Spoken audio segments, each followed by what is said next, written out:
As I'm sure you're aware, I receive countless requests for my poetry readings, requests from every corner of the world.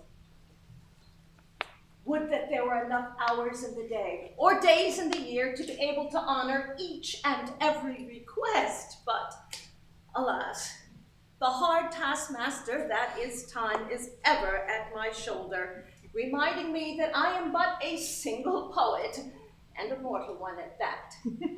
But I say to time, yes, that might be right, but I will never decline a request from those who are generally hungry for the truth and solace that they find in my verse. Those who keep the poetry arts alive with their passions. And yes, I am referring to all of you, you kind-hearted and intellectually curious men and women of the Urbandale Poetry Society. Now, for my presentation tonight, I was, of course, asked to read the poems for which I am best known. To a young black girl looking in a mirror, prayer for a homeless prophet, meditations on being third in the human race, among others. But I promise you, I will do so.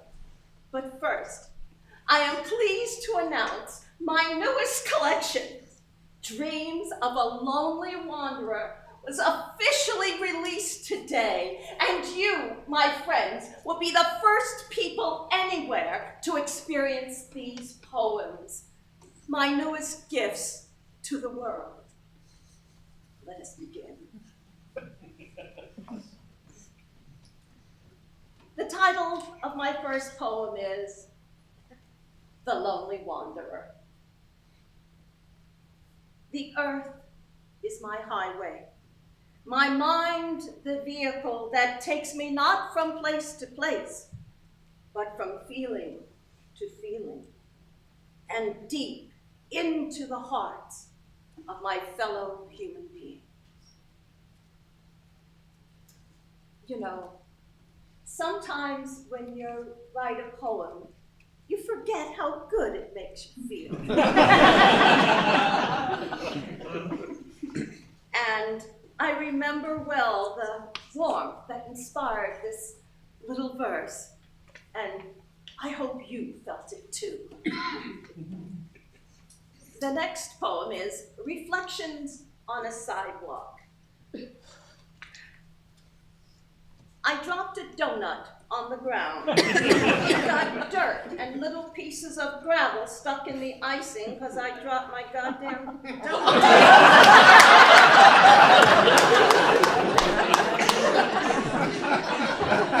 What the hell was I on when I wrote that? It doesn't even make sense. I dropped a donut? That's a poem? My friends, I can only assume that this was some kind of editorial mistake. Perhaps a rough draft that inadvertently made its way through the process and onto the page. I mean, this bit of whatever certainly does not live up to my poetic standards, or yours either. So let's just put it behind us and continue. The title of my next poem is For My Younger Self.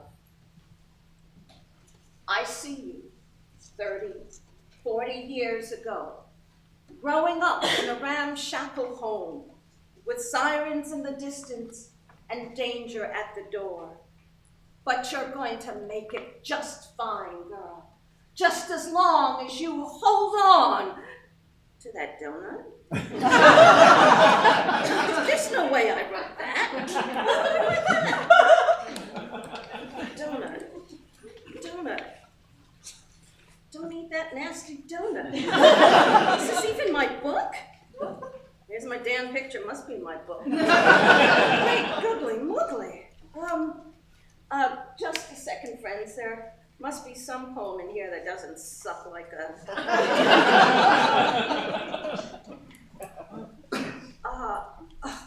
Yes.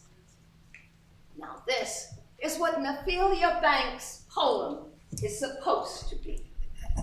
It's entitled, My Manifesto.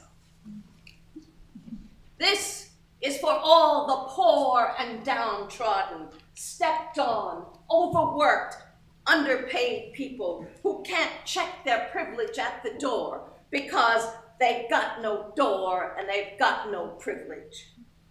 I see you climbing and being pushed down again, sliding to the bottom where they can keep an eye on you.